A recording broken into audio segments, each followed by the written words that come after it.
Saudi അറേബ്യയിൽ വീണ്ടും ഇറാന്റെ ആക്രമണ ശ്രമം നടന്നു. കിഴക്കൻ പ്രവിശ്യയ്ക്ക് നേരെ വന്ന 13 ഡ്രോണുകൾ തകർത്തെന്ന് സൗദി പ്രതിരോധ സേന അവകാശപ്പെട്ടു. വടക്കൻ അതിർത്തിയിലും ഡ്രോൺ ആക്രമണ ശ്രമം ഉണ്ടായി. അബുദാബിയിലെ ഷവാമഗിൽ മിസൈൽ ആക്രമണത്തിൽ ഒരു ഇന്ത്യക്കാരന് പരിക്കേറ്റു എന്ന വിവരം കൂടി ലഭിക്കുന്നു. ഇപ്പോൾ സൗദി അറേബ്യയിലെ ജിദ്ദയിൽ നിന്ന് ജലീൽ കണ്ണമംഗലം തത്സമയം ചേരുന്നു. Jaleel, good morning. പറയൂ ജലീൽ, വിവരങ്ങൾ. SKN, സൗദിയെ സംബന്ധിച്ചിടത്തോളം ഇറാനിന്റെ ഭാഗത്തു നിന്നുള്ള ആക്രമണങ്ങൾ തുടരുകയാണ്. എന്നാൽ കഴിഞ്ഞ ഈ ഒരാഴ്ചയിലെ ആക്രമണങ്ങളുടെ എണ്ണം നോക്കിയാൽ സൗദിക്ക് നേരെ കഴിഞ്ഞ 2 ദിവസങ്ങളിലായിട്ടുള്ള ആക്രമണങ്ങളുടെ എണ്ണം, അതിന്റെ തീവ്രത കുറച്ച് കുറഞ്ഞു എന്ന് വേണമെങ്കിൽ പറയാം.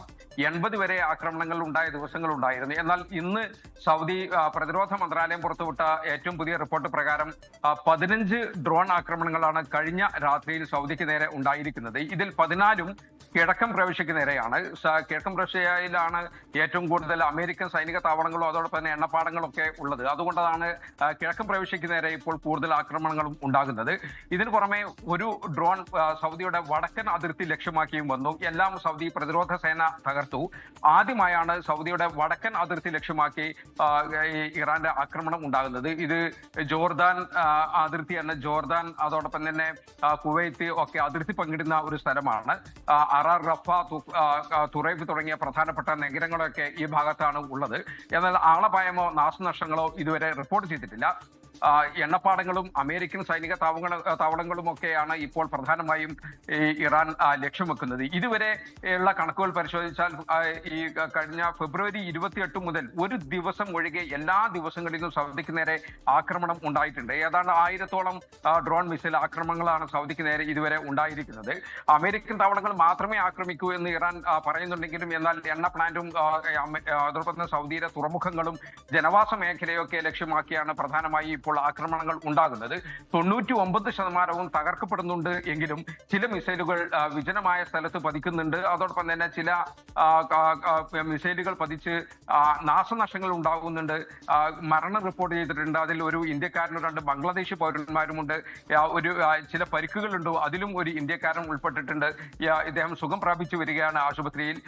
അതേസമയം സൗദി നയതന്ത്ര നീക്കങ്ങളും സജീവമാക്കുകയാണ്. കഴിഞ്ഞ ദിവസം French president Emmanuel Macron Saudi കിരീടവാസിയും പ്രധാനമന്ത്രിയുമായ മുഹമ്മദ് ബിൻ സൽമാൻ രാജകുമാരനുമായി ടെലിഫോണിൽ സംസാരിച്ചു. നിലവിലുള്ള സാഹചര്യങ്ങളൊക്കെ ചർച്ച ചെയ്തു. സൗദിക്ക് നേരെയുള്ള ആക്രമണങ്ങളെ, മേഖലയ്ക്ക് നേരെയുള്ള ആക്രമണങ്ങളെ ഇമ്മാനുവൽ മാക്രോൺ ശക്തമായ രീതിയിൽ അപലപിച്ചു. സൗദിക്ക് എല്ലാവിധ പിന്തുണയും അദ്ദേഹം വാഗ്ദാനം ചെയ്യുകയും ചെയ്തു. നമുക്കറിയാം, വളരെ പ്രധാനപ്പെട്ട ഒരു നയതന്ത്ര നീക്കം കഴിഞ്ഞ ദിവസം സൗദിയുടെ ഭാഗത്ത് നിന്ന് ഉണ്ടായിരുന്നു.